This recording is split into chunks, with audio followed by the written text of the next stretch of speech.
పాదయాత్రకొస్తున్నారు. పాదయాత్ర 2.0 start చేస్తాను అని అంటున్నారు. మరి ప్రజల్లో ఏదైనా మార్పు జరిగే అవకాశం ఉందంటారా మరి పాదయాత్రతోటి? లేదండి. పాదయాత్రలతో ప్రజల్లో ఎలాంటి మార్పు రాదు. ఆయన రూలింగ్ చేసినన్ని రోజులు ప్రజలు హింసలకే గురయ్యారు, కానీ ఆయన వల్ల మాకు ఎలాంటి బెనిఫిట్స్ లేవు.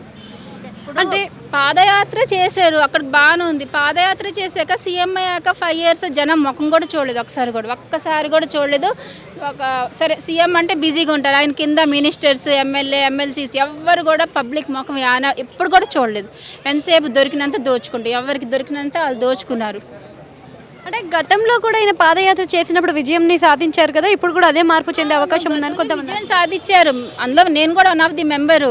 హెవీ మెజార్టీతో హెవీ బడ్జెట్ అప్పుడు బస్సులన్నీ క్యాన్సిల్ చేశారు కదా లాస్ట్ టైము. అప్పటికప్పుడు సడన్గా 300-500 పైనే ఒక ఇన్ఫర్మేషన్ లేకుండా బస్సులన్నీ క్యాన్సిల్ చేస్తే మన సొంత బడ్జెట్తో ఆ ట్రావెల్స్, ఈ క్యాబ్స్ అని ఆంధ్ర వాళ్ళందరూ వెళ్ళి బుక్ చేసుకున్నారు. బుక్ చేసుకున్నాక ఓటేసాక మాకు చుక్కలు చూపించాక మళ్ళీ ఫస్ట్ టైం మనం ఆపర్చునిటీ ఇచ్చినప్పుడే జాగ్రత్తగా రన్ చేస్తే సెకండ్ టైం ఆయన్ని మనం సీఎంగా ఎలక్ట్ చేసుకుంటాము. ఫస్ట్ టైమే ఏమంత రిజల్ట్ లేదు, ఎదురు అన్ని ఇబ్బందులే.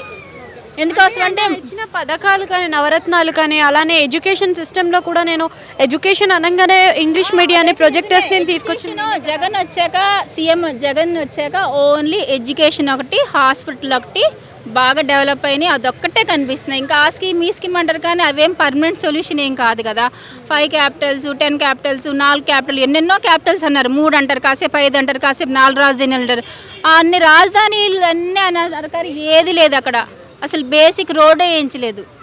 రాజధానీలు సెకండరీ, ఫస్ట్ అయితే జనాలు వెళ్ళటానికి రోడ్సే వేయించలేదు. యాక్సిడెంట్లు అయ్యి 5 years కూడా అసలు రోడ్డు విషయంలో చాలా ఇబ్బందులు. 2-wheeler అయినా, బస్సులు అయితే ఇలా ఉయ్యాల్లాగా ఊగిపోతున్నాయి. ఇలా బాల్తో పడిపోయి యాక్సిడెంట్లు అయితే చాలా భయంకరంగా ఉన్నాయి. ఇప్పుడు టీడీపీ వచ్చాక అంటే నేను ఏ పార్టీకి సపోర్ట్ అని కాదు, ఎవరు బాగా రూల్ చేస్తే వాళ్ళకి ఓటేస్తాను. జగన్ అనే కాదు, ఎవరు కూడా పర్మనెంట్ కాదు. మనం పార్టీలు చూసి ఎప్పుడు ఓటేయకూడదు. ఎవరు బాగా మనం ఒక అవకాశం ఇచ్చినప్పుడు రూలింగ్ బాగా చేసి ప్రజలకి మంచిగా చూసుకుంటే మనకు వాళ్ళ వల్ల ఇబ్బంది లేకుండా ఉంటే మనం ఇంకోసారి ఓటేస్తాము. అన్ని ఇబ్బందులు అంటే ఇంకా సెకండ్ టైం ఎలా ఓటేస్తాం?